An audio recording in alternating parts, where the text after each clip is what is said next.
Hello there and welcome to a fresh episode of the program Last Week in Nigeria.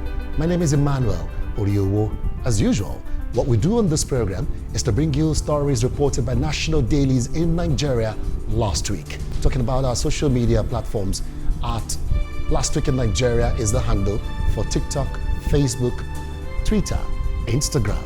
You can log on to our website www.lastweekinnigeria.com. Don't forget to click on the share button on our YouTube channel, like, subscribe, and turn on the notification bell so that you can get our subsequent episodes. Let's ride this way. I'll begin with The Nation newspaper as reported last week in Nigeria. The banner screaming headline says, Government security officials aiding banditry, governors cry out. That was reported last week in Nigeria. The Daily Independent has this one. It says, Governors order dignitaries shine at Independent Award 2023. Still on the same front page of the Daily Independent, we have this one. It says, cases against Emefiele, Ganduje, Yaya Bello, acid test for EFCC, says analysts. The Punch newspaper brought us this one last week. It says, FG plans strict rules for $57 billion crypto businesses. The Telegraph newspaper has this one. It says, Northern elements pushing Tinubu against Nnamdi Kanu's release. That was reported by Sunday Telegraph last week in Nigeria. And we also have this one last week in Nigeria by the Matrix newspaper. It says, North wants Tinubu over US military base.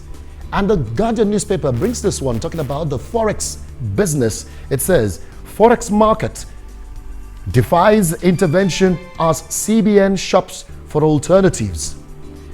Labour fires back at governors on the new minimum wage.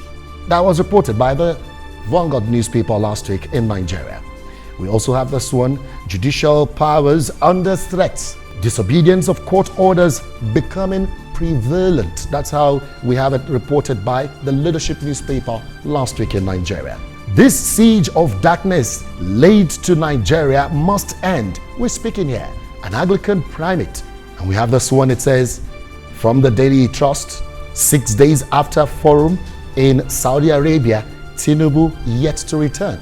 Though, at the twilight of the week, last week in Nigeria, we had the president returning from that 2-week trip that took him to Saudi Arabia and Netherlands. We have this one as reported by the Sun newspaper. Fuel scarcity, dealers kick as Lagos depot give Abuja trucks priority. Artificial intelligence is the way we have it on the front page of Leadership newspaper, and it says, fear grips financial sector over data abuse and thefts. Again, Atiku attacks Tinubu over what? Over issues of national interests. Daily Trust newspaper, NAF airstrikes kill many terrorists in Borno, Niger. The Vanguard newspaper has this one. On the front page, local firms, IOCs to bid for 12 onshore, 7 deep offshore oil blocks. Still talking business, we have this one on the Business Day as reported last week in Nigeria. Nigeria's cargo tracking plan hits brick wall of corruption. The New Telegraph brought us this one last week and it says on the front page, spine doctors kickstart early campaigns as race for 2027 presidency begins. That's the way the New Telegraph gave us the report last week in Nigeria. And now for the Nigeria News Direct, Lagos Calabar Highway, the much talked about highway. Atiku faults FG's demolition of properties. And this one says, telcos fear shutdown as construction threatens cable on Lagos Calabar Highway. The Guardian newspaper also gave us this particular news last week in Nigeria. And it says, banks orders shop for over 3 trillion naira from broke investors and lean market. What's happening in our nation? Well, the Blueprint has this one. Order Wike Sani orders to account for 5.9 billion naira and 4.6 billion US dollars loan. And that's the way Serap is telling court. And as reported by the Blueprint newspaper last week in Nigeria. And this one we have it on US French military bases. CUPP MBF ex-DSS boss orders caution the federal government. That was on the front page of the Nigerian Tribune last week in Nigeria. Tinubu's son on Shagore board, a conflict of interest, says Atiku. the former Vice President of the Federal Republic of Nigeria, and of course, the PDP presidential candidate in the last election. Tongues are wagging from every angle. Could it be political?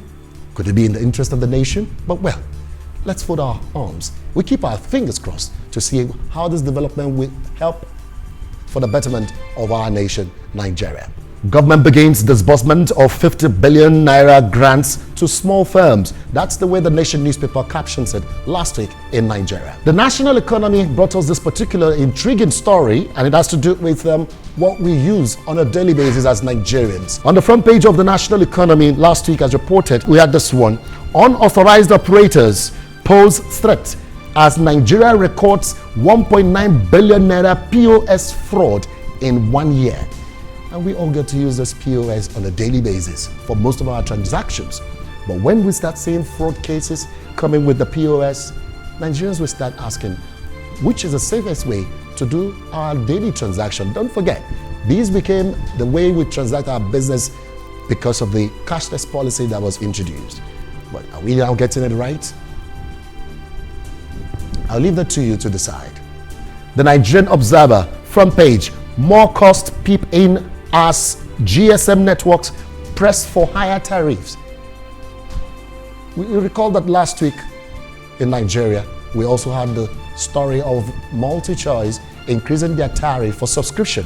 Now, the GSM operators are also saying, hey, we want to jack our tariff. So there's electricity tariff, there's phone mobile communication tariff, and of course, for pleasure, even MultiChoice are jacking up their prices. So it's like it's a season of tariff increment. And let's take a trip to Ondo State, as reported last week in Nigeria. It was on the front page of the Nigerian Tribune, where one of the aspirants that was in the primaries of the All Progressives Congress, APC, Jimoh Ibrahim, said, hey, we meet in the court, cancel this election, and that will be better for the party.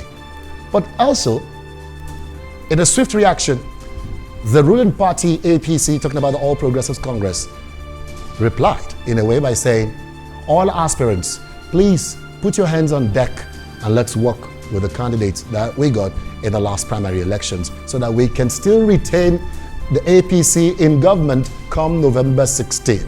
So that's the plight now. As if case not taken, the APC might be having issues with the November 16 election. But let's see how that unfolds with the instrumentality of the court. Currency manipulation.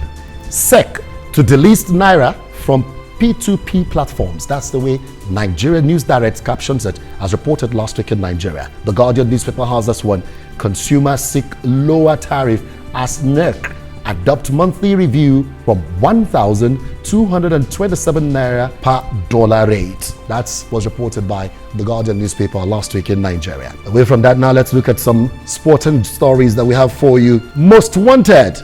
Who are we talking about? We're talking about the PSG trigger Osimhen in a race with $130 million initial offer. Starboy is having a good time in the sporting gist that we have for you today. More of the sports stories. We had this one last week, as reported. Boniface makes Bundesliga team of the season, and that was after an impressive performance in the outgone season. Also, we have the sporting gist for you. Chelsea to offer 2 stars plus £77 million in Osimhen's swap deal.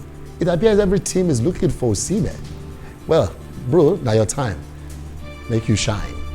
Make sure you take the right decision. We also experienced this in the days of Mikel Obi, when teams were just busy raising different flags about what they wanted to offer. And this is his time. Osimhen, we wish you the best of luck from here. From here, on behalf of all of us that contributed to the success of this show, my name is Emmanuel Oriowo saying, kindly join me again next week for the fresh episode of the program at Last Week in Nigeria. Don't forget to follow us on all our social media handles and subscribe to our channel. Turn on the notification bell for subsequent episode. On behalf of everyone here, my name is Emmanuel Oriowo. Peace out.